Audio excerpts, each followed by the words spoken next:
Karenanya juga saya sarankan untukmu yang sedang dalam kesusahan, anak-anakmu belum dapat hidayah dari Allah sehingga sholatnya masih berantakan atau masih tenggelam dalam dosa.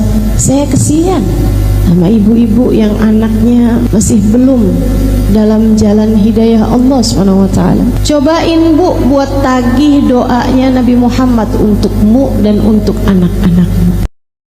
Alhamdulillah, wassalatu wassalamu ala Rasulillah Muhammad ibn Abdullah wa ala alihi wa sahbihi wa man walah.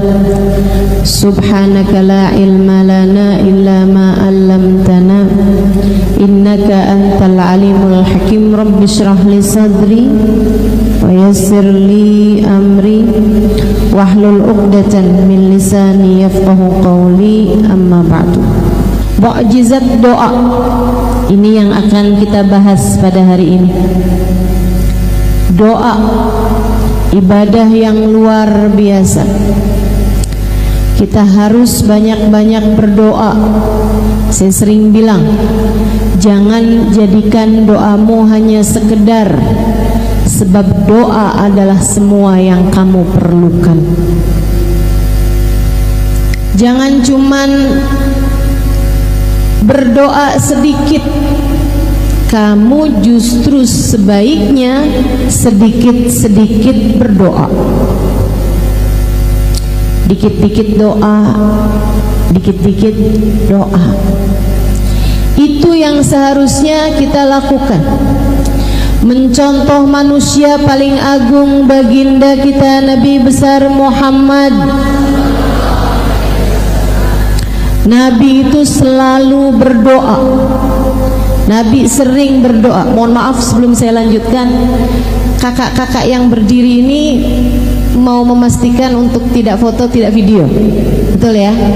Sekarang gini aja, semua yang hadir nggak usah pakai dijagain, insya Allah nggak foto, nggak video. Betul? Betul, sepakat semuanya? Nah, jadi kakaknya biar nggak pada capek boleh duduk. Oke, ya, silahkan duduk. Tahu-tahu pas habis selesai kajian nggak bisa jalan, pada kaku karena berdiri kelamaan. Baik ya, saudariku sekalian yang saya muliakan, Nabi Muhammad tuh begitu, selalu berdoa. Nabi Muhammad diam-diam berdoa. Nabi Muhammad berdoa dalam diam dan diam-diam berdoa. Nabi Muhammad banyak doanya sebab beliau sedikit-sedikit berdoa. Ngelihat orang soleh ibadah, Nabi Muhammad doa, ya Allah terimalah ibadahnya. Melihat orang yang ahli maksiat, Nabi Muhammad berdoa, ya Allah karuniakanlah taubat padanya. Nabi Muhammad pernah kecurian sendal. Jadi rupanya maling sendal itu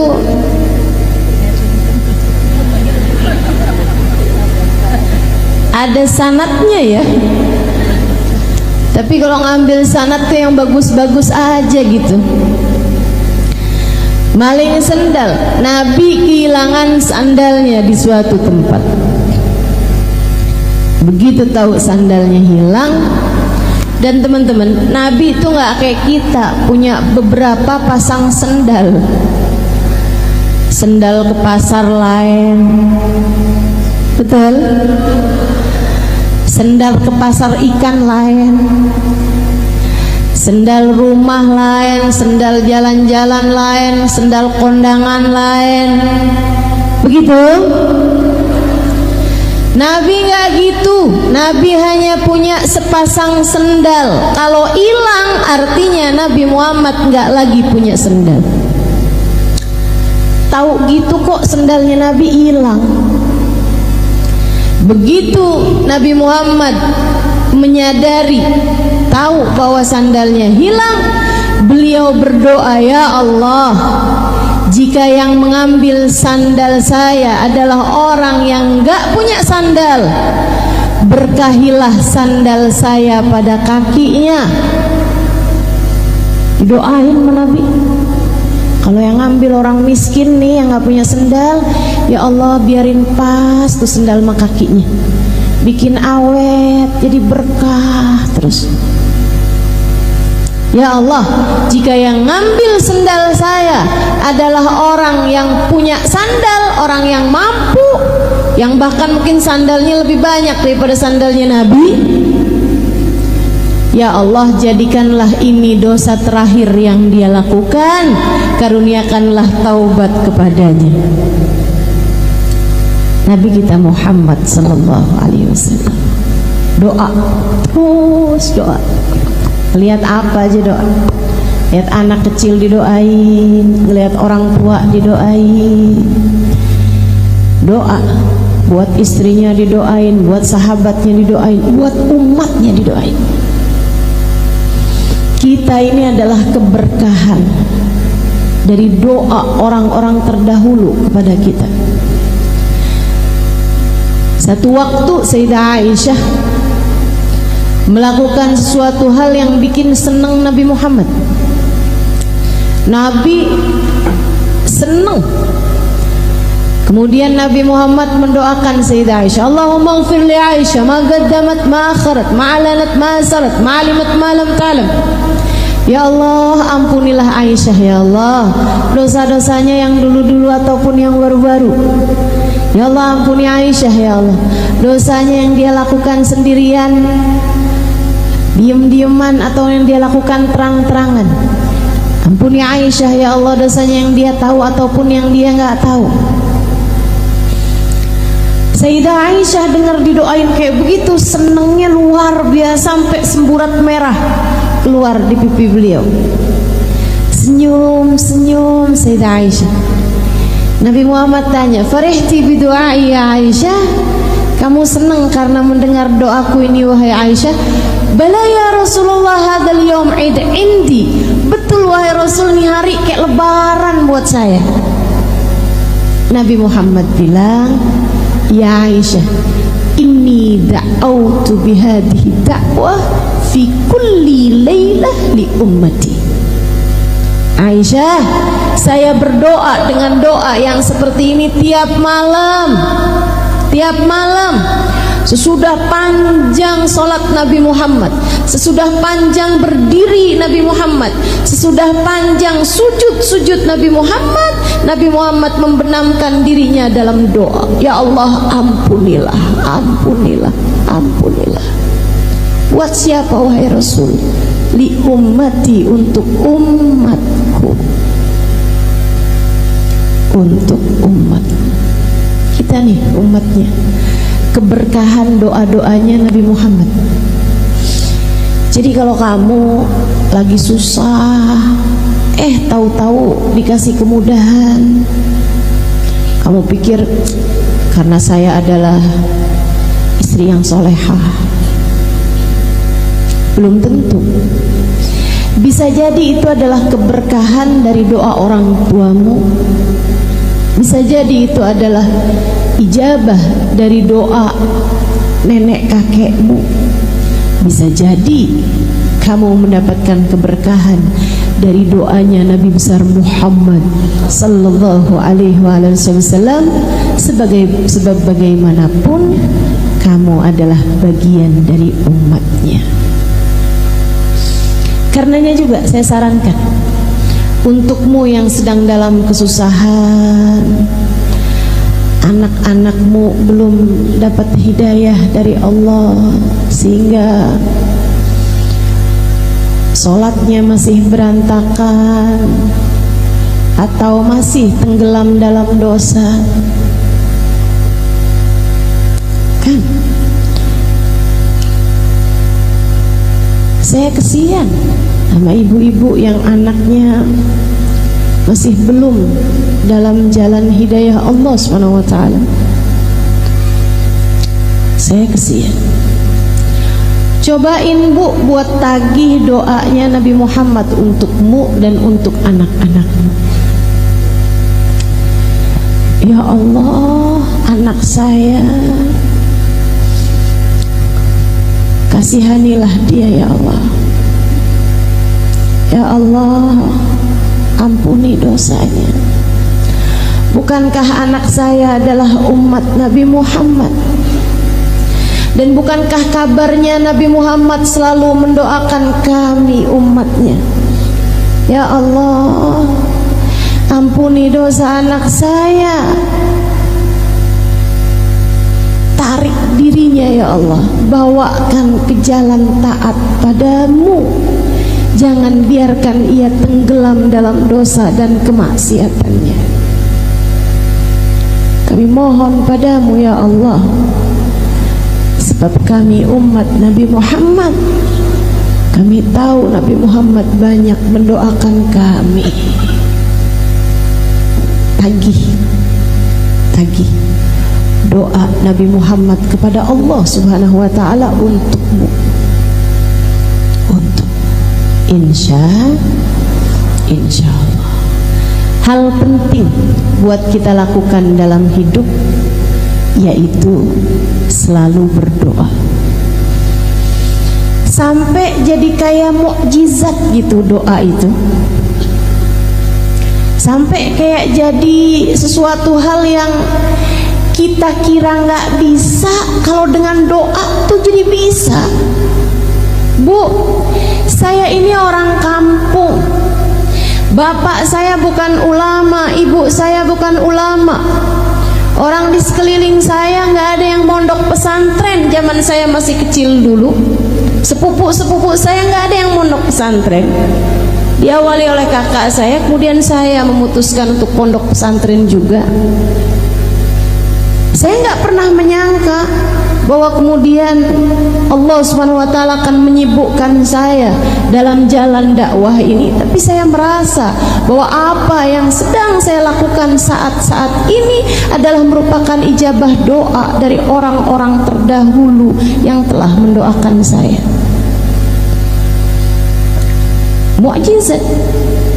Mukjizat. Dengan doa yang bukan siapa-siapa jadi sesiapa. Dengan doa segala kesulitan berganti kemudahan. Dengan doa yang gak mungkin jadi mungkin. Dengan mukjizat doa segala yang mustahil menjadi mungkin. Jangan remehkan doa. Jangan remehkan doa. Ustazah, saya kepengen anak saya jadi ulama. Doa. Tapi anak saya udah terlanjur besar-besar. Cucu deh kalau enggak. Lucu. Doa. Doa aja terus. Kita nggak pernah tahu, teman-teman, bagaimana doa akan mengubah yang mustahil menjadi mungkin. Kita nggak pernah tahu. Kenapa bisa begitu, Ustazah? Karena ketika kamu berdoa, kamu berurusan dengan yang memiliki kendali terhadap semesta. Remotnya semesta ini Allah Subhanahu wa ta'ala yang pegang. Innama amruhu idza arada syai'an ay yaqula lahu kun. Sungguhnya urusan Allah Subhanahu wa ta'ala, apabila menghendaki segala sesuatu tinggal berkata jadilah, maka jadilah sesuatu tersebut. Buat orang mungkin kayak mustahil, tapi buat Allah apa sih yang mustahil? Semuanya jadi mungkin. Karenanya jangan berhenti berdoa dan jangan remehkan doa, sebab itu adalah sumber kekuatanmu yang sesungguhnya. Saya ulangi, doa adalah sumber kekuatanmu yang sesungguhnya. Maka jangan remehkan doamu dan jangan jauh-jauh dari doa. Doa terus. Jangan sedikit berdoa, akan tetapi kamu seharusnya sedikit-sedikit berdoa. Insya Allah. Urusan ijabahnya itu insya Allah. Man wuffiqa lid-du'a lam yuhramul ijabah, kata Sayyidina Ali. Siapa yang ditakdirkan berdoa, Allah akan berikan kepadanya ijabahnya. Sebab meskipun berdoa itu kayak saya kepengen, saya mau minta sama Allah, saya mau doa sama Allah, kayak kamu gitu yang menghendaki, pada kenyataannya hanya yang dikehendaki Allah untuk berdoa, dia yang akan berdoa. Kita lihatnya kayak kita yang maju duluan baru Allah ijabah, padahal sebenarnya undangannya udah dikasih duluan. Padahal sebenarnya Allah Subhanahu wa ta'ala menghendaki, maka Allah Subhanahu wa ta'ala menjadikan hamba-hamba yang diinginkan dekat dengannya, dialah yang kemudian akan menyibukkan dirinya dengan berdoa. Makanya ayat tentang doa salah satu dari ayat favorit saya dalam Al-Quran. Salah satu, ada beberapa ayat-ayat yang lain, dan semua ayat-ayat Al-Quran memiliki keindahan-keindahannya tersendiri, memiliki sir-sirnya tersendiri. Kalau saya sebut sebagai ayat favorit saya, karena saya merasa bahwa ayat ini indah, kena buat saya, dan saya rasa itu juga kena buat kamu. Salah satu dari ayat indah, ayat yang kena buat saya adalah ayat mengenai doa ini. A'udzubillahi minasyaitonir rajim. Wa idza sa'alaka 'ibadi anni fa inni qarib. Ujibu da'watad da'i idza da'an. Falyastajibu li wal yu'minu bi la'allahum yarshudun. Wa idza sa'alaka ibadi anni fa inni qarib. Apabila ada hambaku, bukan hambaku, hamba-hambaku, ibad. Apabila ada hamba-hambaku bertanya kepadamu wahai Nabi Muhammad tentang aku, fa inni qarib, katakan padanya sesungguhnya aku dekat. Ujibu da'watad da'i idza da'ani, aku akan mengijabah doa siapapun yang berdoa padaku. Aku akan mengijabah doa dari yang berdoa padaku. Atau aku akan menjawab panggilan siapapun yang memanggil-manggil namaku. Falyastajibu li,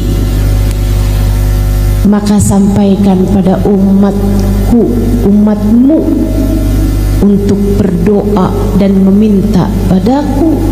Wal yu'minu bi, katakan pada mereka agar percaya padaku. La'allahum yarshudun, niscaya mereka akan mendapatkan petunjuk. Indah banget bukan? Indah banget bukan? Seorang sahabat bertanya kepada Nabi Muhammad,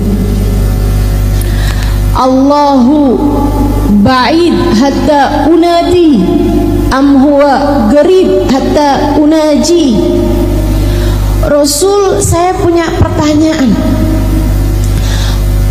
Allah itu jauh sehingga aku harus memanggilnya, ataukah Allah itu dekat sehingga aku cukup berbisik dengannya? pertanyaan yang sangat indah, pertanyaan yang sangat bagus sekali ditanyakan seorang sahabat mewakili kita umat Nabi Muhammad sallallahu alaihi wasallam.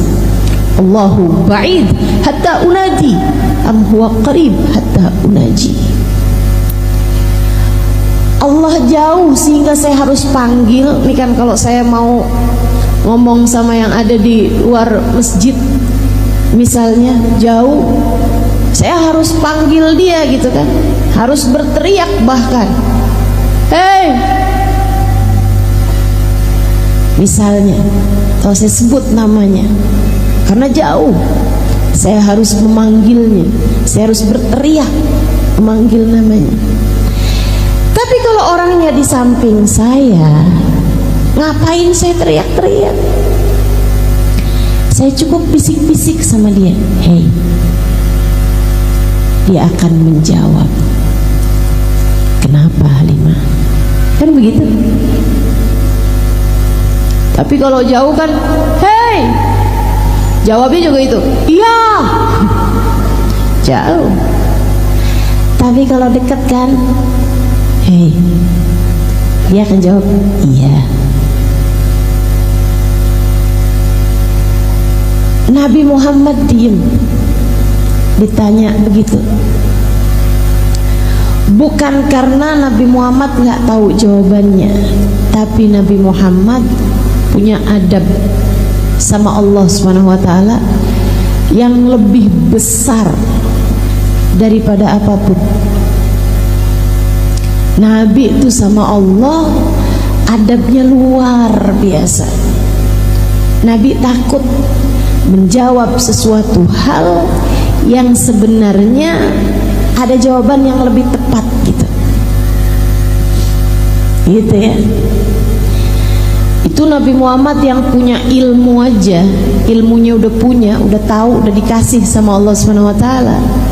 Kalau ditanya tuh nggak asal jawab, atau bahkan nggak langsung jawab.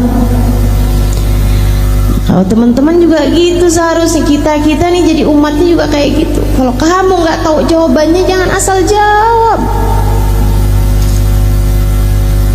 Ustazah Halimah orang mana sih? Orang Tasik.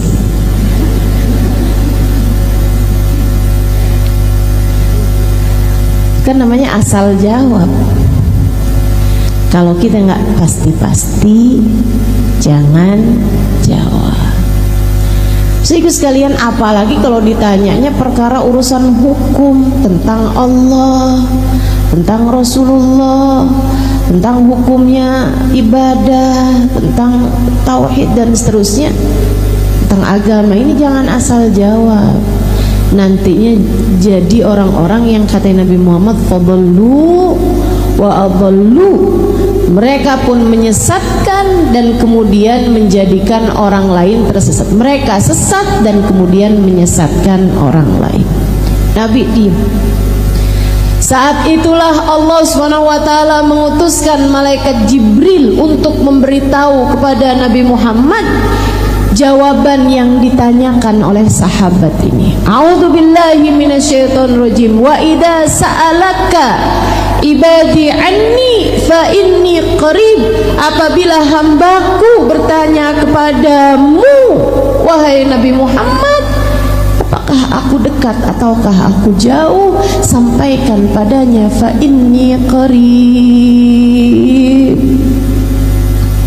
Sungguhnya aku Allah adalah zat yang dekat. Saudaraku sekalian, fakta bahwa Allah dekat adalah sesuatu hal yang sangat melegakan bagi saya dalam hidup saya. Fakta bahwa Allah Subhanahu wa ta'ala adalah zat yang dekat dengan diri kita adalah fakta yang seharusnya membuat kita selalu tenang dalam segala keadaan. Allah dekat dengan kita. Kamu takut dari apa? kalau kamu tahu bahwa Allah dekat denganmu?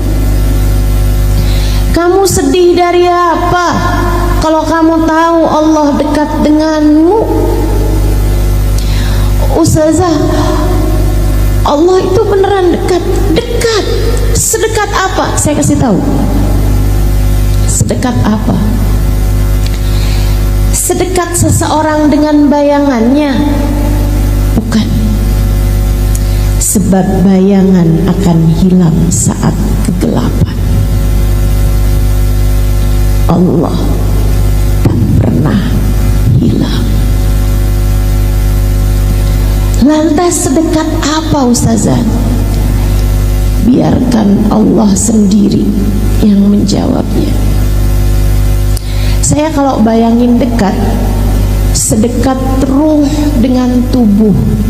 Saya kalau bayangin dekat, karena kita nggak bisa gerak, nggak bisa pejam mata, nggak bisa tidur, nggak bisa bangun kecuali dengan ruh yang menempel dalam tubuh kita. Tapi teman-teman, ruh dengan jasad terpisah ketika datang kematian. Ketika orang lagi koma, lagi pingsan, nah itu ruhnya tuh pisah dari jasad. Bahkan ketika orang tidur, itu rohnya pisah dengan jasad. Makanya begitu bangun tidur kita bilang alhamdulillahilladzi ahyana ba'dama amatana ilaihin nusyur. Ya Allah, terima kasih Engkau kembali menghidupkan aku setelah sebelumnya Engkau mematikan aku. Hanya kepadamu lah aku kembali. Sebab kalau kita tidur tuh pisah rohnya dari jasad kita. Enggak terlalu dekat ternyata jasad dengan ruh. Allah menceritakan tentang kedekatan. Ini karena saya senang belajar, makanya saya jadi banyak tahu. Allah ketika menceritakan tentang kedekatan Allah dengan kita hambanya, lihatlah, bacalah, dengarkanlah bahasa Allah Subhanahu wa taala. Kata Allah Subhanahu wa taala, "A'udzu billahi minasyaitonir rajim wa nahnu aqrabu ilaihi min hablil warid." Sesungguhnya aku Allah lebih dekat dengan hambaku daripada ia dengan detak nafasnya sendiri, daripada ia dengan detak nadinya sendiri. Sebab detak nadi tak akan berpisah denganmu. Saat kamu tidur, nadimu tetap berdetak. Saat seseorang pingsan, nadinya tetap berdetak. Bahkan saat seseorang koma, nadinya tetap berdetak.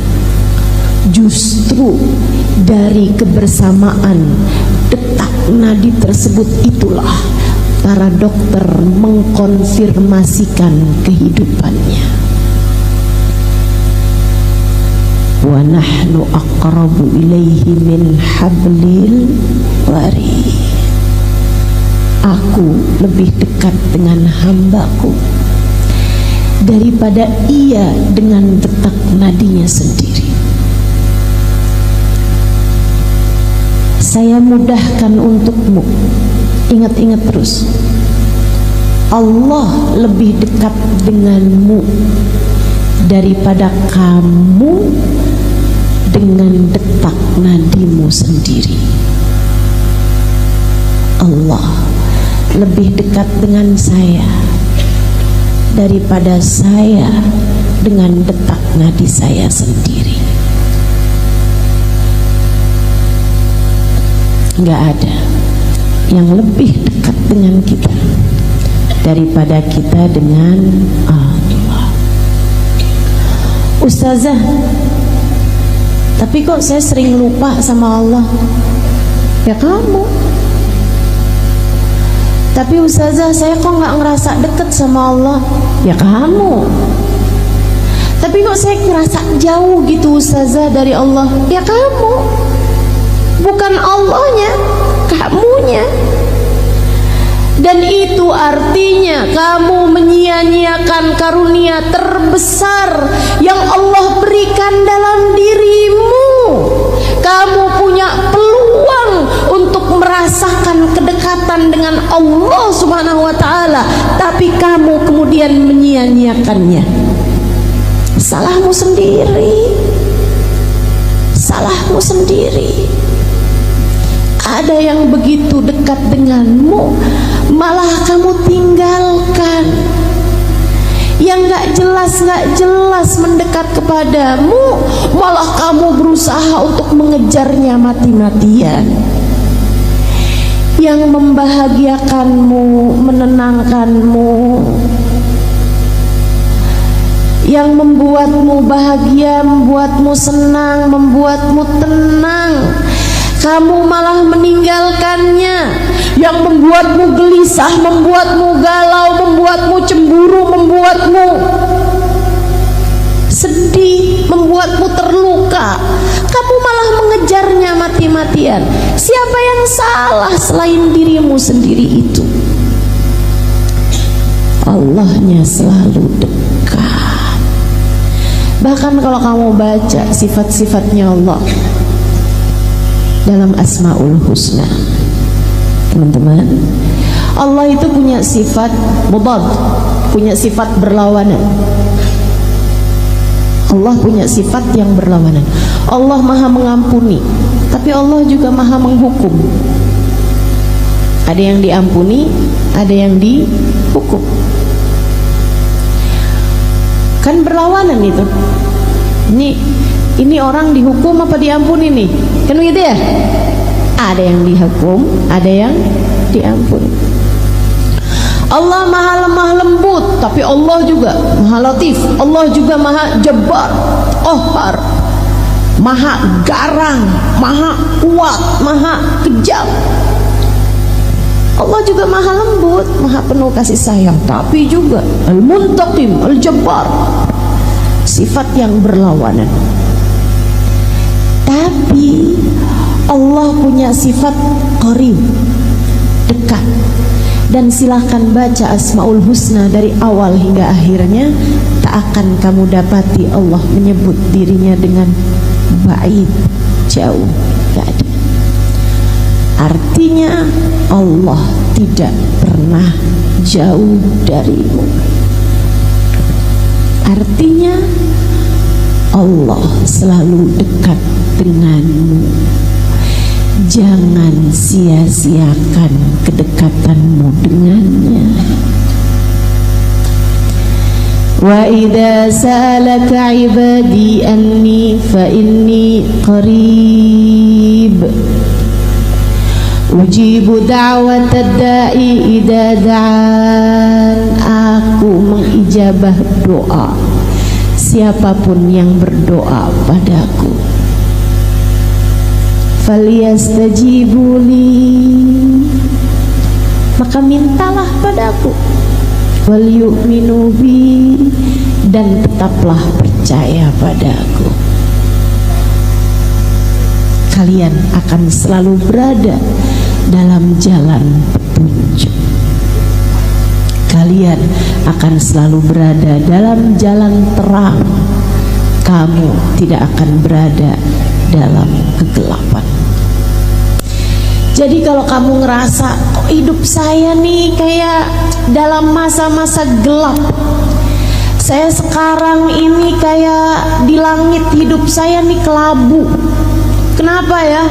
Kelabu langit saya tidak juga tersingkirkan. Kenapa saya habis ini kena ini, habis ini kena ini? Kayak sedih mulu nih hidup saya nih, kayak gelap mulu nih hidup saya. Kamu tahu jawabannya sekarang. Karena kamu kurang dekat. Bukan Allahnya, tapi kamu kurang dekat dengan Allah Subhanahu wa ta'ala. Kamu sih menjauh terus, kamu sih menghindar terus, Kamu sih dikasih kesempatan seindah ini dalam kehidupan untuk berdoa, untuk meminta, untuk berzikir, untuk dekat dengan Allah Subhanahu wa taala, tapi kamu yang berlari-lari menghindar, menjauh darinya, hingga Allah kemudian ulurkan tali kepadamu berupa musibah demi musibah yang sebenarnya tujuan Allah adalah hendak menarikmu kembali di sisinya. Karenanya sering saya sampaikan kepada para istri yang mengadu kepada saya, "Ustazah, suami saya ninggalin saya. Ustazah, suami saya kesangkut." Sangkut apa? Pagar janda belakang rumah.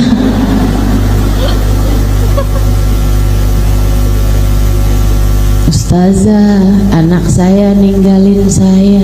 Ustazah, sahabat saya ninggalin saya. Ustazah, saat ada orang di sekelilingmu meninggalkanmu,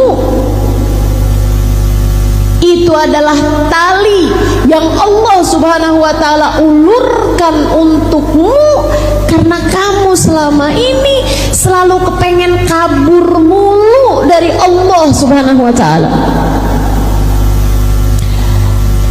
Pernah lihat ada ibu-ibu sholat di Masjidil Haram atau Masjid Nabawi, ibu-ibu Arab sholat Masjidil Haram, Masjid Nabawi, bawa anaknya umur 2 tahunan gitu, yang belum bisa diomongin. Kalau umur 3 tahun, 4 tahun masih bisa diajakin ngobrol. Biasanya kalau umur 2 tahunan kan belum tuh bisa diajakin ngobrol, tapi udah bisa jalan, udah bisa lari. Itu kan paling susah dijagain. Tapi ibunya kepengen sholat, apa yang dia lakukan? Dia pakein tali ke anaknya. Pernah lihat? Itu setiap kali anaknya rada jauhan ditarik sama dia. Kayak gitu tuh Allah Subhanahu wa taala kepadamu. Si anak berasa sakit ketika ditarik, sama kamu juga begitu. Ketika datang ujian dalam kehidupan, kamu berasanya sakit. Saya nggak pernah sesakit ini, kata seorang istri yang suaminya berpaling hati darinya, sampai dia udah mulain baca-baca obat-obatan untuk meracuni diri. Saudariku sekalian yang saya muliakan, berasanya sakit, Allah kemudian narik dia, seret, sakitan dia. Tapi ketika ibu tersebut itu narik anaknya, karena dia benci, sebel sama anaknya sehingga ditarik-tarik begitu, ataukah karena ibu tersebut sayang sama anaknya sehingga nggak mau anaknya jauh-jauh darinya? Allah kayak gitu sama kamu. Ditariknya kamu dengan ujian demi ujian dalam kehidupan untuk membuatmu dekat dengannya dan tidak kemana-mana. Karenanya kepengen hidupnya tenang, damai, jangan kemana-mana. Tetaplah bersama Allah. Tetaplah bersama Allah. Melegakan sekali ya. Alhamdulillah. Ustazah, rumah tangga saya berantakan. Ustazah, saya udah gak sanggup lagi menghadapi kenyataan. Hidup saya jungkir balik Ustazah.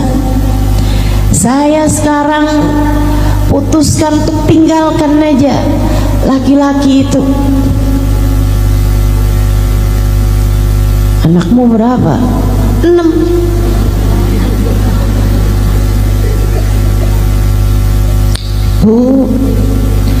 Orang berumah tangga tuh ada setannya. Setannya juga apa ya? Setannya tuh kayak penuh politik gitu. Dia tuh punya banyak cara gitu. Dan namanya setan kan. Setan kan nggak ada ceritanya cara yang kayak gini haram. Ya setan emang ngerjain yang haram-haram. Jadi kalau kamu demen banget sama yang haram-haram, artinya kamu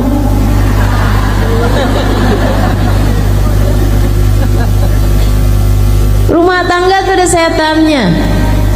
Tahu namanya? Ya tuh pada kenal. Orang kalau lagi pacaran, setannya tuh berusaha untuk deketin hingga terjadi perzinaan. Kalau lagi pacaran. Tapi kalau udah menikah, setan ganti visi misi. Setan itu terjadi penyerahan jabatan ketika seseorang menikah. Gitu kan? Nih, tugas saya udah selesai. Katanya setan yang ngajakin zina. Sekarang dia udah nggak zina lagi tuh, suami istri. Kalau melakukan hubungan intim kan udah nggak zina lagi. Nih, tugas saya udah selesai. Sekarang tugas kamu udah sini. Oke, siap. Nih, job desk kamu dibuka, memisahkan pasangan suami istri dengan segala macam caranya. Politik tahu semua dia. Dari membuat istrinya cemburuan, sehingga setiap kali suami buka WhatsApp, istrinya matanya panjang banget itu. Ngelihat di jarak 2 meter 3 meter kelihatan.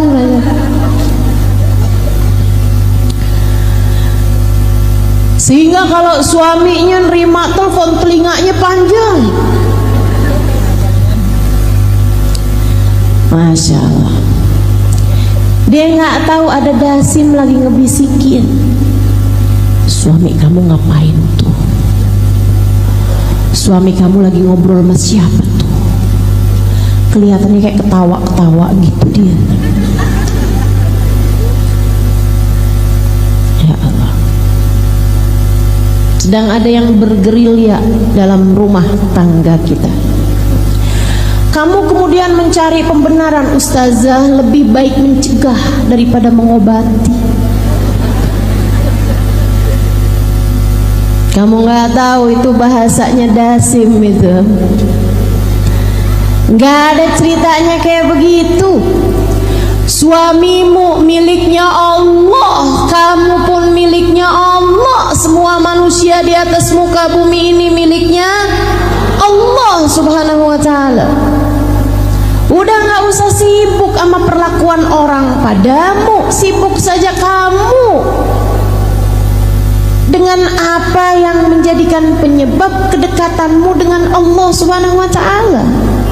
Saudaraku sekalian, kamu menjalani kehidupan sebagai perjalanan panjangmu menuju Allah, maka jangan biarkan apapun mengalihkan hal tersebut darimu. Udah aja, biarin, Allah, serahkan semuanya kepada Allah. Saudaraku sekalian saya muliakan, jangan pernah mau jauh-jauh dari Allah Subhanahu wa ta'ala. Hidupmu berantakan. Allah ketika lihat nih hatinya kemana-mana, tidak bersama denganku, akhirnya kemudian Allah lihat dia tambah jauh, Allah lemparkan ujian-ujian dalam kehidupan. Mendekatlah terus kepada Allah. Gimana caranya mendekat? Falyastajibuli. Berdoalah, ud'uni astajib lakum. Berdoalah niscaya akan aku ijabah, kata Allah Subhanahu wa taala. Berdoalah, niscaya akan aku ijabah. Enak bener gitu doang ya Allah. Iya, itu doang. Panggil namaku, aku akan jawab panggilanmu. Minta padaku, aku akan memberi kepadamu. Teman-teman saudaraku sekalian, bener banget kalau Sayyidina Umar bin Khattab sampai bilang, inni la akhaf du'ai ghairu mustajab. Saya nggak takut doa saya nggak mustajab, nggak takut saya. Saya nggak takut doa saya nggak diijabah, saya nggak takut. Yang saya takutkan adalah Allah tidak lagi mengizinkan saya untuk berdoa. Ketika seseorang dalam hidupnya nggak doa, dia kira dia yang ngerasa nggak perlu mendoa, padahal kenyataannya Allah yang tidak mengizinkan dia untuk memanggil-manggil namanya. Kenapa? Karena dia sudah tidak lagi berharga di sisinya. Maka berdoalah, jangan pernah jauh-jauh dari doa. Jangan pernah jauh-jauh dari Allah dengan selalu kamu memanggil-manggil namanya dalam doa. Dalam sholat kamu doa, terutamanya di sujud-sujudmu itu. Ya Allah, jangan tinggalin saya. Ya Allah, ampuni saya.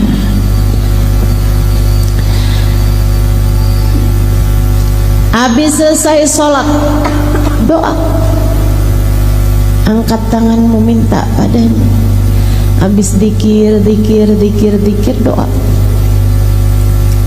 Minta apa yang kamu mau. Kata Nabi Muhammad, orang kalau habis selesai sholat nggak doa, itu kayak orang habis kerja belum nerima bayarannya udah jalan. Sayang, kamu punya doa mustajab, kenapa nggak kamu pakai? Pakai dulu, ambil gajinya, ambil bayarannya, berdoalah. Kalau perlu sebelum kakimu bergerak, sebelum pindah posisi duduk, doa dulu.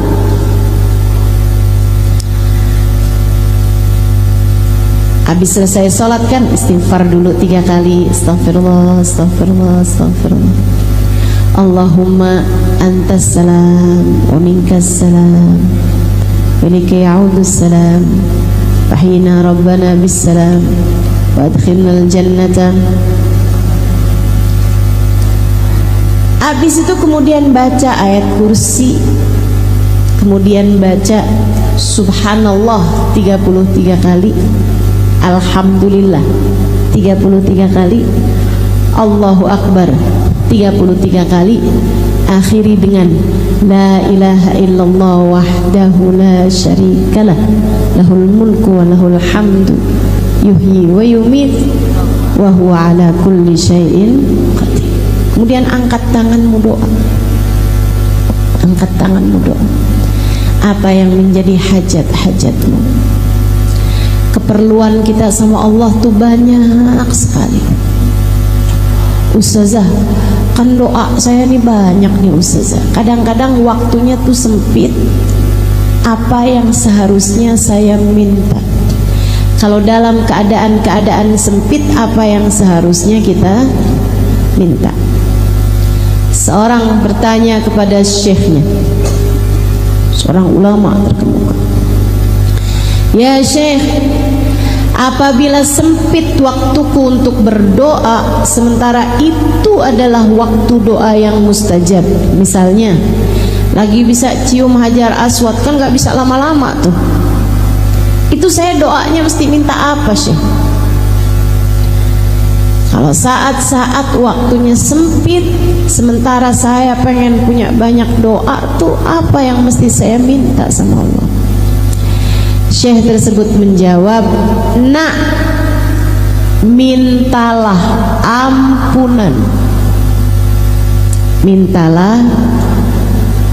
Kenapa gitu, Syekh? Sebab kalau seseorang sudah mendapatkan ampunan, sudah diampuni, artinya dia sudah diterima. Kalau sudah diterima, Allah tahu kebutuhannya, Allah akan memenuhinya, bahkan tanpa perlu lagi meminta.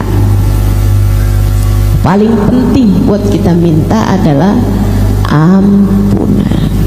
Bukan berarti yang lain gak penting, tapi paling pentingnya, nomor satunya buat kita minta nih adalah ampunan. Jadi kalau kamu tanya, Ustaz, apa yang paling perlu buat kita minta? Nomor satunya adalah ampunan. Kenapa gitu? Yang ngaca aja, dosanya banyak kok, ngerasa gak perlu ampunan tuh gimana? Ada di sini yang dosanya dikit? Ayo nih, angkat tangan, cung. Ada di sini yang dosanya dikit? Nggak ada. Ada yang kurang dikit, Ustazah, dosa saya. Kayaknya udah kebanyakan semua nih dosa-dosa kita ini.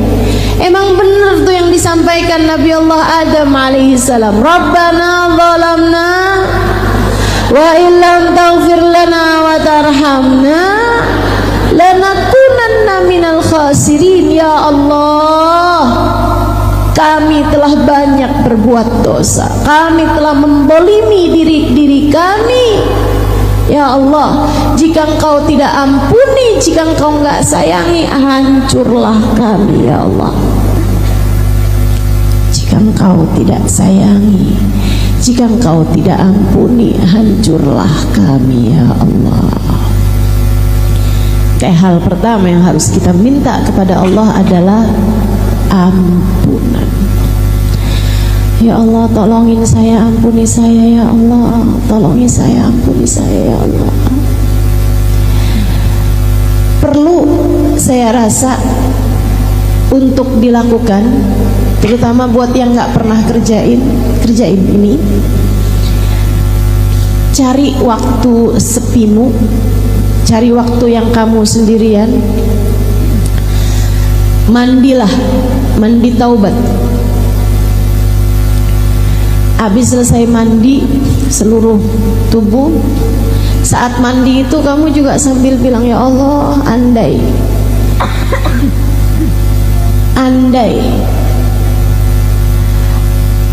semudah ini membersihkan diri dari dosa-dosa,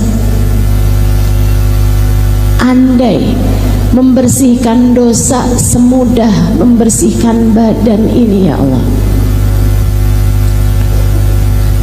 Hanya Engkau yang dapat melakukannya ya Allah. Bersihkan diri saya dari dosa-dosa, sebagaimana saya membersihkan diri saya dari kotoran-kotorannya. Habis itu sholat, tentu saja sesudah handukan segala macam ya. Masa mesti diceritain kayak gitu? Ustazah, tadi kan mandi terus sholat, Ustazah. Sholatnya nggak pakai mukena? Ya itu nggak usah diceritain, kita semua tahu lah. Sholat 2 rakaat, usolli sunnatat taubah rakaatain lillahi ta'ala. Sholat 2 rakaat. Usahakan jauhkan dulu HP, pastikan keadaannya tenang. Karena bagaimanapun kamu lagi khusyuk gitu, terus tiba-tiba kedengaran dari HP kamu Shopee,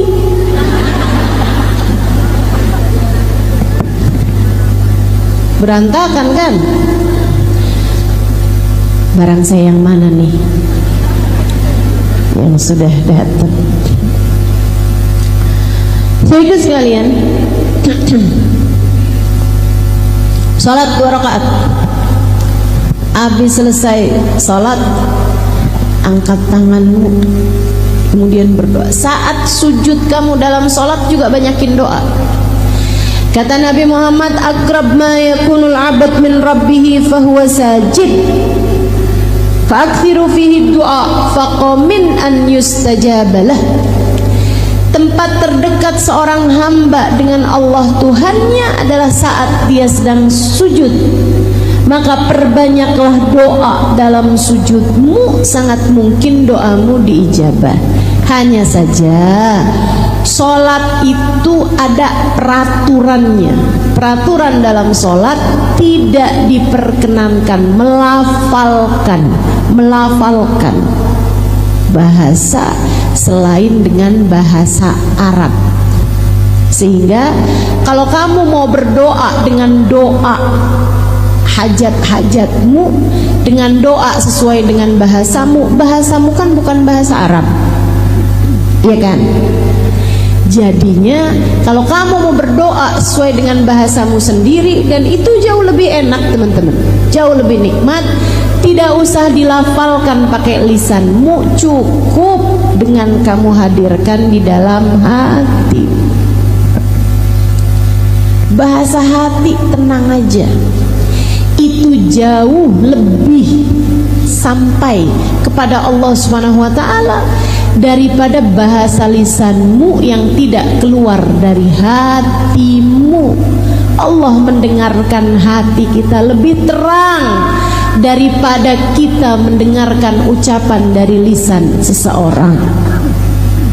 Wa asirru qaulakum aw ijharu bih, kata Allah dalam Al-Qur'an, wa asirru qaulakum aw ijharu bih innahu alimun bidati sudur. Mau kamu kerasin suara kamu, mau kamu pelanin suara kamu, Allah tahu apa yang ada di dalam hati seseorang. Jadi saat sujud doa, tapi nggak usah diomongin. Ya Allah ampunin saya, ya Allah dosa saya memang udah banyak banget dosa, ya Allah. Nggak usah diomongin, dalam hati aja. Ya Allah, lihatin saya, ya Allah, saya hambamu, maafkan selama ini dosa udah begitu banyak saya terjang, ya Allah. Saya datang padamu memohon ampunan, ya Allah. Ampunilah segenap dosa-dosa saya yang saat ini sedang berada dalam kekalutan hubungan rumah tangga, yang saat ini sedang berada dalam keadaan darurat karena saldo sudah minta maaf, diminta maafin nomor rekening. Mohon maaf, saldo Anda sudah habis. Saudariku sekalian yang saya muliakan, yang saat ini sedang dalam keadaan sempit kehidupannya, sempit hatinya, atau yang saat ini sedang merasa, ya Allah sakit kok terus-terusan begini ya, cobain, kerjain yang saya sampaikan padamu ini. Mandi taubat, sholat taubat. Kemudian sesudahnya, nih dengerin saya, kamu ingatin dosa kamu sama Allah. Ingat-ingatin dosa apa aja yang selama ini udah kamu kerjain. Ustazah malu, kamu udah ngerjainnya dulu, ya nggak apa-apa, sekarang ingetin dulu.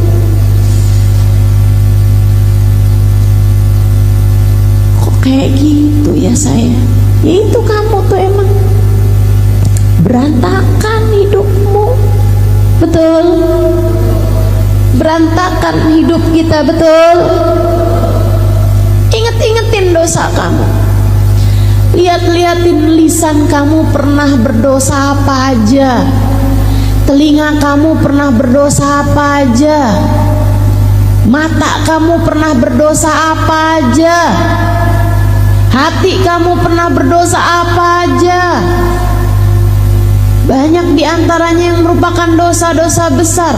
Enggak ustazah, saya nggak pernah zina, saya nggak pernah minum minuman keras, saya nggak pernah ngebunuh orang ustazah, saya nggak pernah kerjain dosa-dosa besar.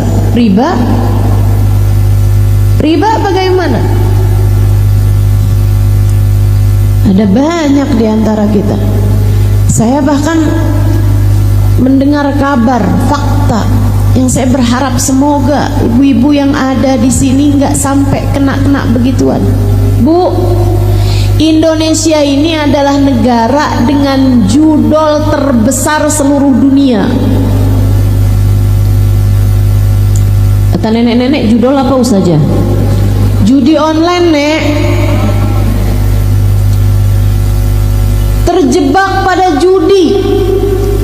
Kok bisa perempuan-perempuan pada main judi?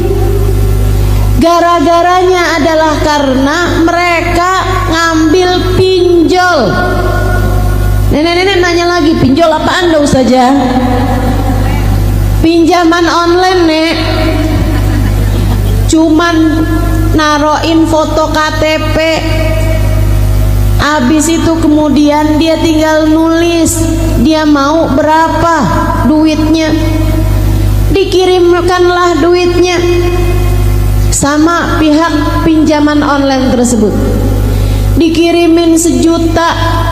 Itu dalam beberapa waktu bunganya naik-naik terus, sampai kadang-kadang hutangnya cuma 3 juta.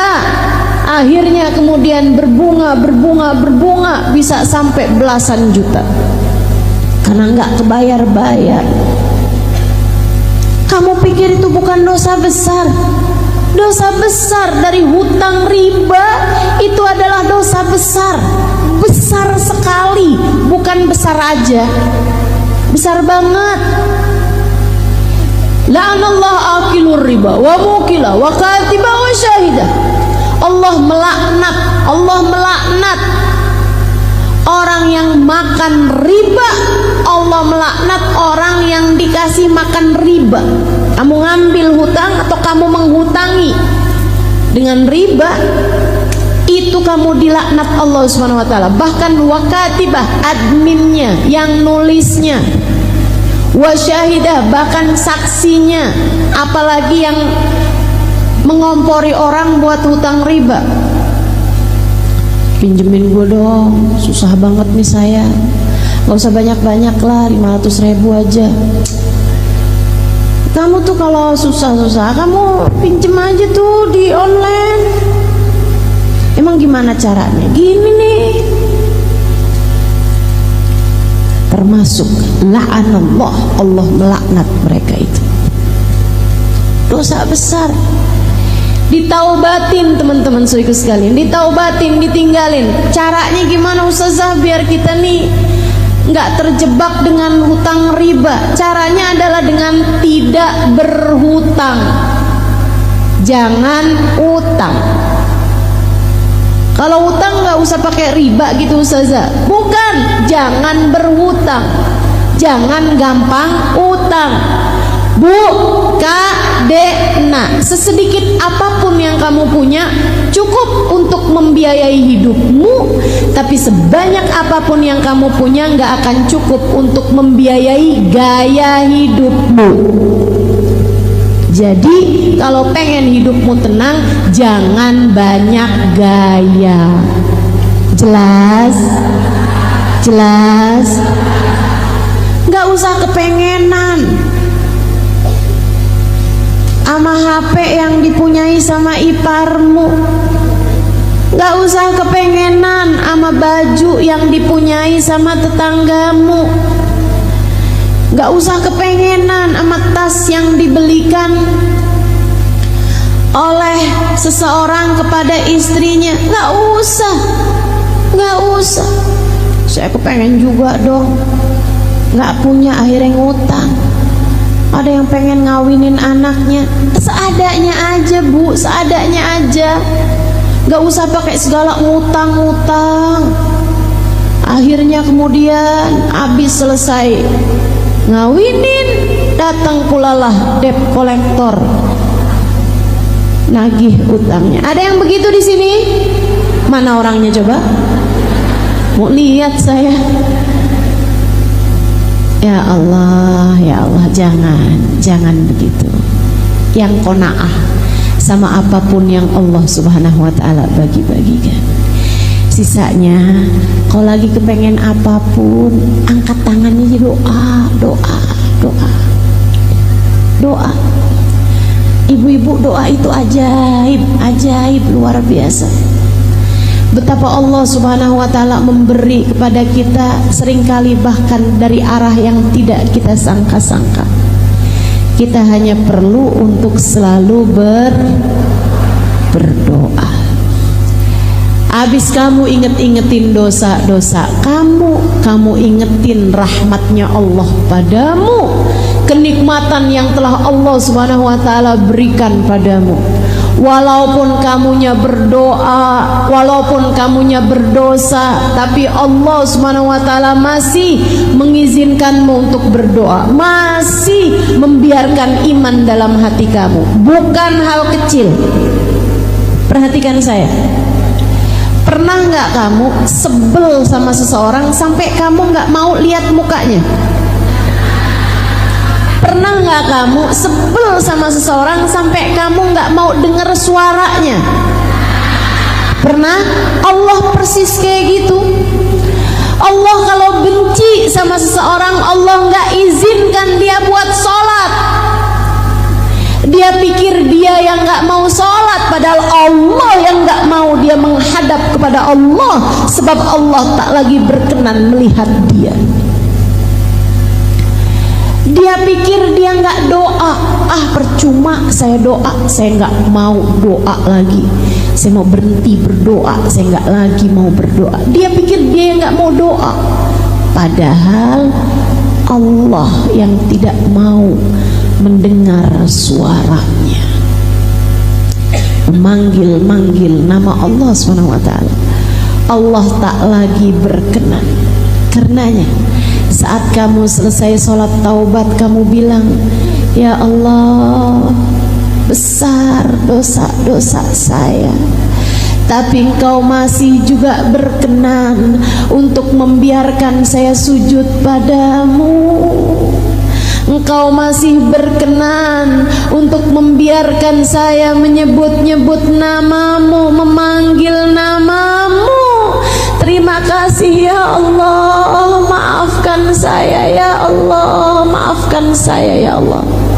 Abdukal abi raji' ilaik, ya Allah, saya hambamu yang selama ini kabur darimu, saya kembali kepadamu ya Allah, terimalah saya.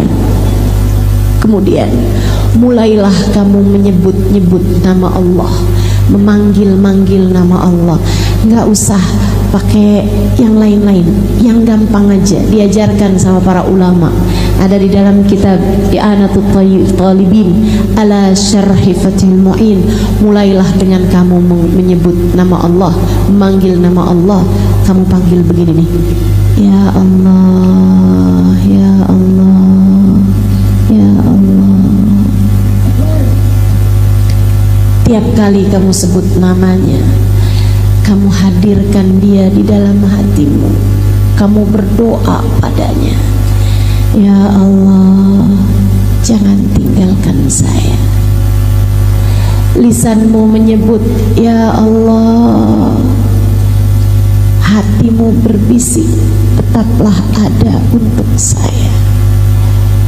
Ya Allah, pandanglah saya dengan pandangan kasih sayang. Ya Allah, tetaplah ada untuk saya ya Allah. Ya Allah, ampuni dosa saya ya Allah. Ya Allah, sayangi saya ya Allah. Ya Allah, nasib saya ada dalam genggaman-Mu ya Allah. Ya Allah, jika Engkau tidak menyayangi saya, hancurlah saya ya Allah, binasalah saya ya Allah. Terus kamu sebut namanya 70 kali, 100 kali, seenakmu menyebut namanya. Kemudian akhiri dengan sholawat kepada Nabi Muhammad. Saudaraku sekalian, ada adab-adab dalam berdoa. Diantaranya adalah yang disebut Nabi Muhammad, awalilah doamu dengan salawat padaku, akhirilah doamu dengan salawat padaku, karena salawat padaku pasti diterima sama Allah. Masakah Allah terima depan belakangnya dan ditolak tengah-tengahnya? Jadi awali doa dengan bersalawat, akhiri pula doa dengan salawat. Kemudian ada lagi adab-adabnya berdoa. Salah satunya yang Allah sebut dalam Al-Quran, doa jangan cuman minta dunia. Ada banyak diantara kita tuh yang kalau doa mintanya dunia melulu. Bahkan lebih kerucut lagi, doanya cuma minta duit melulu. Ada tuh yang begitu. Di sini ada apa enggak? Kamu orangnya? Silahkan angkat tangan, hadirkan doamu. Minta apa yang jadi doamu? Ya Allah, duit ya Allah. Duit yang banyak ya Allah. Usaha saya ya Allah biar jalan bagus ya Allah. Ya Allah biar saya bisa bayar utang ya Allah. Ya Allah duit ya Allah. Saya perlu buat beli rumah ya Allah. Ya Allah duit ya Allah, saya perlu buat beli tanah. Ya Allah duit ya Allah, saya perlu buat ganti HP. Ya Allah duit ya Allah, saya pengen pergi haji. Amin katanya.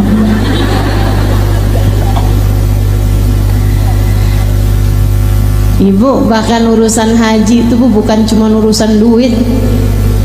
Saya dulu haji bayarnya cuma 4 juta. Berangkatnya dari Yaman.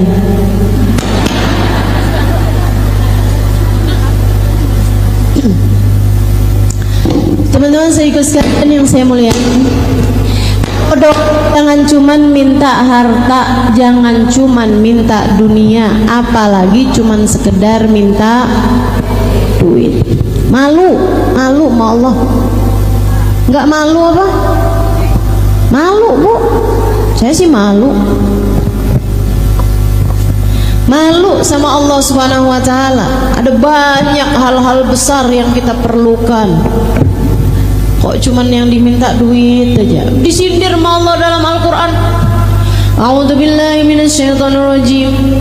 Wa minhum man qala rabbana atina fid dunya falaysa lahu fil akhirati min khalaq.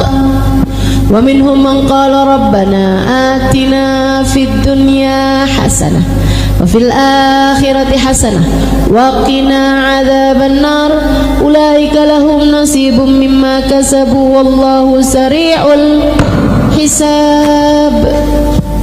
Kata Allah, ada tuh hamba-hambaku yang kalau doa tuh tiap angkat tangan mintanya, ya Allah kasih buat dunia saya, ya Allah kasih buat dunia saya, ya Allah saya minta duit, ya Allah saya minta jodoh, saya minta sehat, semuanya dunia. Ustazah minta kesehatan dunia juga. Sesuatu hal yang tidak kamu bawa mati artinya dunia, artinya untuk dunia. Semua yang gak kamu bawa mati akhirnya untuk dunia. Saya tanyain, kalau kamu mati suami kamu ikut bawa masuk dalam kubur apa enggak? Enggak. Kalaupun kamu mau narik dia ke dalam kuburan, dianya nggak mau. Kalau saya mati, kamu mati juga ya bang? Ogah. Sedikit sekalian saya mulai, apapun yang tidak kamu bawa mati bagian dari dunia, dan apapun yang tidak kamu bawa mati jangan kejar mati-matian. Hartamu, rumahmu, termasuk suamimu, termasuk anak-anakmu bagian dari dunia. Gak usah segitunya minta. Saya menikah udah lebih daripada 20 tahun, tapi saya nggak dikasih anak, belum dikasih anak, nggak tahu saya. Nggak dikasih anak sama Allah Subhanahu Wa Taala. Apakah saya minta mati-matian urusan anak? Enggak. Ngapain? Yang saya minta mati-matian adalah ampunan. Yang saya minta mati-matian adalah hidayah. Yang saya minta mati-matian adalah kasih sayang Allah Subhanahu wa taala kepada saya. Saudaraku sekalian yang saya muliakan, tuh yang harus kamu minta. Kemudian lagi adab kita untuk berdoa. Pastikan rezeki yang masuk di dalam perutmu, makananmu halal. Sebab kalau orang rezekinya haram, fa anna yustajabalah. Kata Nabi Muhammad, bagaimana mungkin doanya akan diijabah sama Allah? Innallaha thayyib la yaqbalu illa thayyiba. Allah itu bagus, Allah itu baik, Allah itu indah, tidak akan menerima yang haram-haram. Yang jelek-jelek, yang syubhat, yang haram gak akan diterima sama Allah Subhanahu wa taala. Jadi kalau kamu kepengen doamu mustajab, ibadahmu diterima, jadi ringan mengerjakan kebaikan-kebaikan, saudariku sekalian yang saya muliakan, pastikan rezekimu halal. Ustazah, bukannya minta keutuhan rumah tangga itu sesuatu yang baik? Iya. Tapi kan suami nggak kita bawa mati, Ustazah. Betul, suami nggak kita bawa mati. Tapi hubunganmu dengan suamimu itu hubungan yang sangat panjang hingga sampai di akhirat. Dengarin saya. Nabi Muhammad mengatakan, ayu mamratin salat fardha, samat syahraha, wa ta'at zawjaha, faltadkhulul jannah min ayyi babin sya'at. Kalau ada seorang perempuan salatnya bagus, puasanya bagus, walaupun dia nggak punya puasa sunnah, nggak punya salat sunnah, tapi dia punya amal ibadah yang lain, yaitu dia benar sama suaminya, dia taat sama suaminya, dia bagus sama suaminya, nanti di akhirat dia boleh masuk surga dari pintu manapun yang dia inginkan. Jadi kamu berdoa meminta hubungan baik, rumah tangga yang bagus di atas muka bumi ini, artinya kamu sedang meminta surgamu sendiri. Tapi doanya bukan asal, ya Allah jadikanlah suamiku tidak pernah berpaling hati dariku, jangan biarkan ada pelakor menjadi yang ketiga dalam rumah tangga kami. Bukan gitu doanya, ya, bukan gitu doanya. Ya Allah jadikan suamiku tergila-gila padaku. Jangan. Saudara sekalian, doanya gimana? Ya Allah jadikanlah saya istri yang solehah bagi suami saya. Doa begitu. Ya Allah jadikanlah rumah tangga kami sebagai rumah tangga yang kau pandang dengan kasih sayang-Mu ya Allah. Kemudian siapa yang kepengen rumah tangganya utuh, rumah tangganya bagus, rumah tangganya dalam cinta dan kasih sayang Allah, seringlah berdoa bersama-sama, sholatlah dengan berjamaah, mengerjakan kebaikan bersama-sama, sedekah barengan, baca Quran, baca zikir habis sholat bersama-sama. Orang kalau sering beribadah bersama-sama pasangan suami istri, Allah melihatnya sebagai satu kesatuan. Dengarkan saya, yang sudah dipersatukan oleh Allah, tidak ada sesiapapun yang dapat memisahkannya. Siapapun yang dipersatukan Allah, tidak ada siapapun yang dapat memisahkannya. Bersatunya dengan apa Ustazah? Bukan dengan harta, bukan dengan jabatan, bukan dengan rupa. Bukan berarti kalau saya cantik suami saya nggak akan kemana-mana. Siapa bilang? Siapa bilang? Ibu-ibu sekalian, kalau kamu kepengen hati suamimu nggak kemana-mana, tidak kepada yang haram, akan tetapi kepadamu yang halal, jadilah kamu hamba Allah Subhanahu wa taala yang salehah. Sebab Allah kalau cinta sama seorang hamba, Allah jadikan hati hamba-hambanya yang saleh-salehah mengarah kepadanya. Gitu. Tenang, hati suami kamu tuh adanya dalam genggaman Allah. Jangan dikit-dikit cerai, jangan dikit-dikit nuntut suami, Kamu gak bisa kayak suami orang. Maksud kamu selama ini kamu bukan orang gitu? Saya gak mau hidup sama kamu, dah saya mau pisah aja sama kamu. Gak gitu ceritanya, gak gitu. Minta keutuhan rumah tanggamu sama Allah. Jadilah istri yang salehah dan beribadahlah bersama-sama.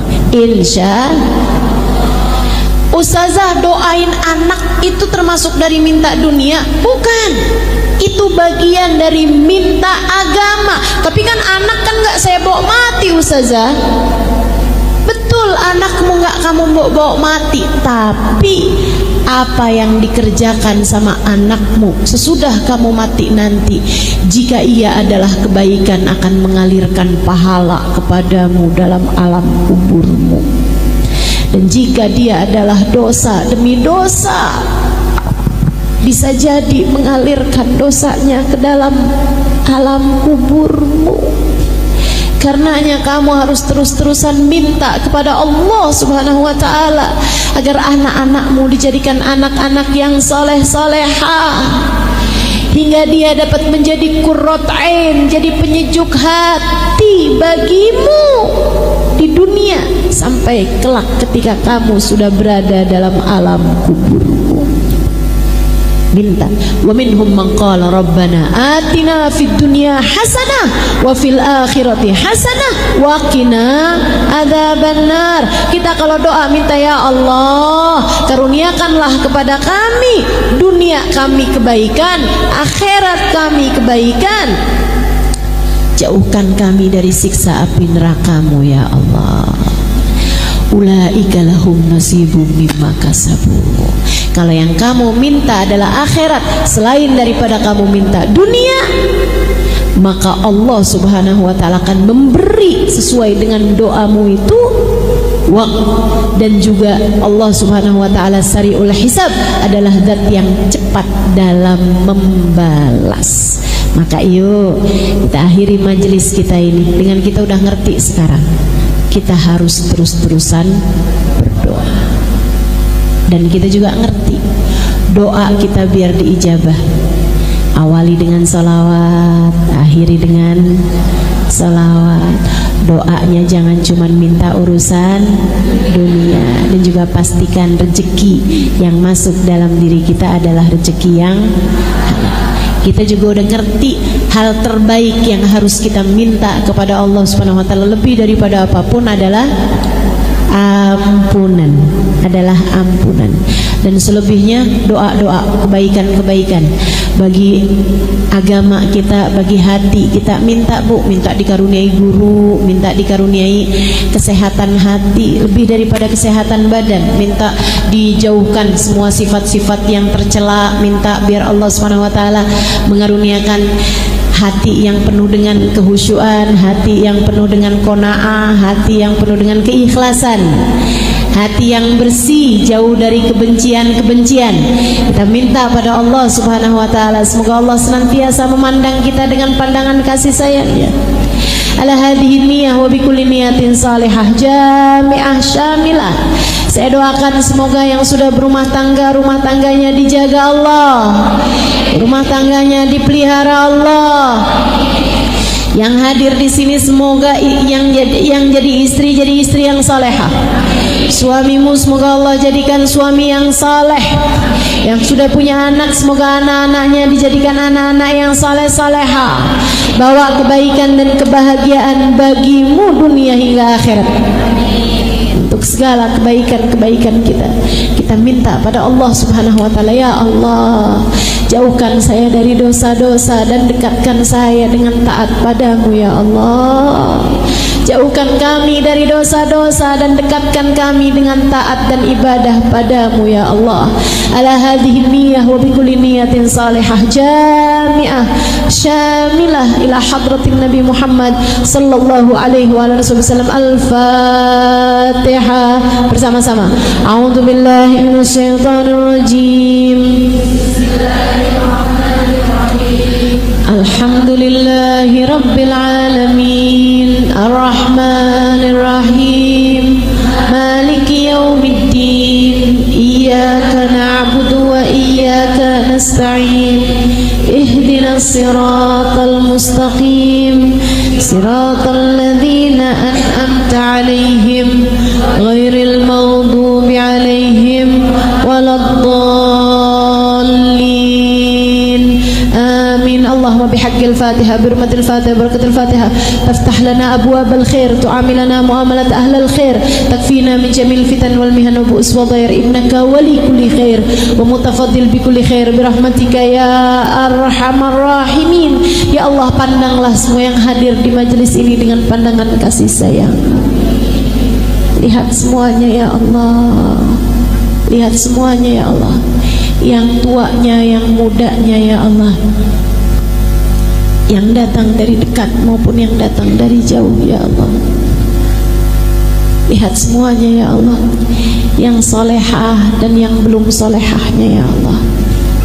Lihat semuanya ya Allah, yang dosanya sedikit, yang dosanya banyak. Lihat semuanya ya Allah, yang aibnya sedikit, yang aibnya banyak. Lihat semuanya ya Allah, yang baik, yang belum baik. Lihat semuanya ya Allah, lihat semuanya ya Allah, yang selama ini telah engkau cinta ataupun yang selama ini belum engkau cinta. Lihat semuanya ya Allah, kemudian ampunilah semuanya ya Allah. Bukankah engkau adalah zat yang maha dermawan, dan bukankah sang dermawan memberi sesuai dengan kebutuhan? Maka yang perlu ampunan banyak, kasih ampunan yang banyak padanya ya Allah.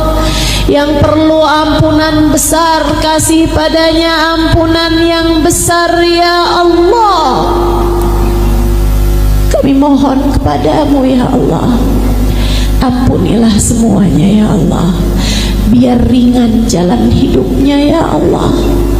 Ampunilah semuanya ya Allah, agar saat datang ajal menjemputnya, dia mati dalam husnul khatimah.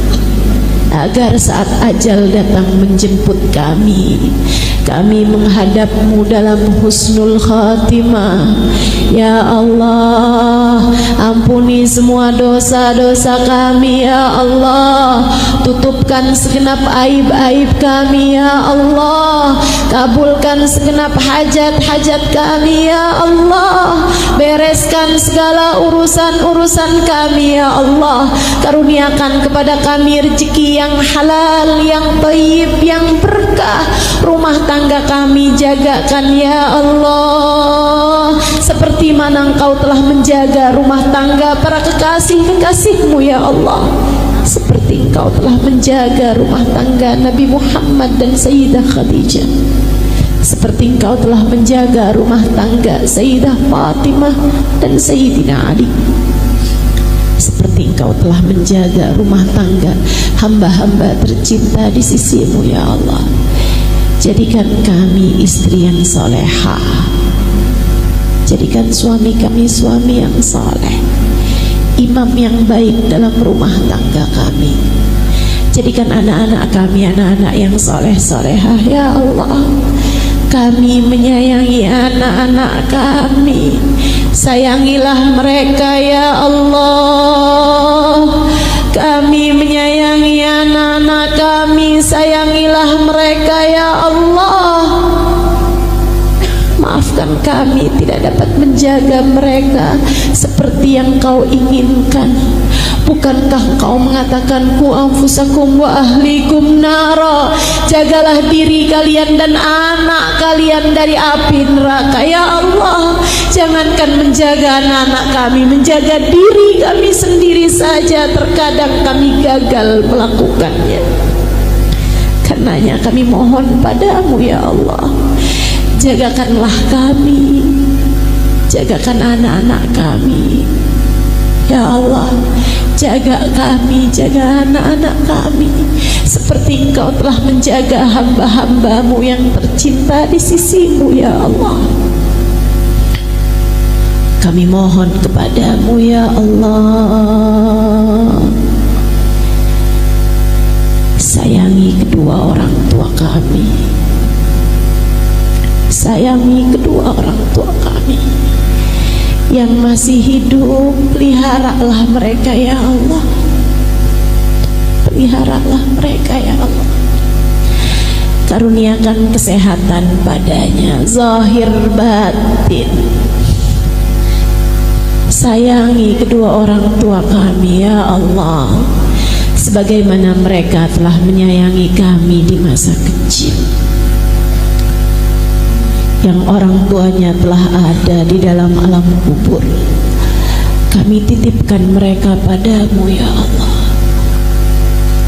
Tolong urusi mereka dalam alam kubur mereka, bahagiakan mereka dalam alam kubur mereka ya Allah. Pertemukan mereka dengan Nabi Muhammad, karuniakan pada mereka syafaat Nabi Muhammad. Bahagiakanlah mereka dalam alam kubur mereka ya Allah. Sayangi kami dimanapun dan kapanpun kami berada. Sayangi saat mampu kami, sayangi saat tidak berdaya kami, sayangi saat sehat kami, sayangi saat sakit kami, sayangi saat kami dicinta, sayangi saat kami dibenci. Sayangi kami ya Allah, dimanapun dan kapanpun saja kami berada. Ya Allah, ya Allah, ya Allah, kami mohon padamu, apabila datang ajal menjemput kami, matikan kami dalam husnul khatimah. Jadikanlah kalimat terakhir yang keluar dari lisan kami adalah kalimat La ilaha illallah, La ilaha illallah, La ilaha illallah, Muhammadur Rasulullah sallallahu alaihi wasallam. Alaiha nahya wa alaiha namut wa alaiha nub'atu insyaallah ta'ala minal aminin alladzina la khaufun alaihim wa lahum yahzanun birahmatika ya arhamar rahimin. Rasakan pada kami syafaat Nabi Muhammad sallallahu alaihi wasallam dimanapun saja kami berada.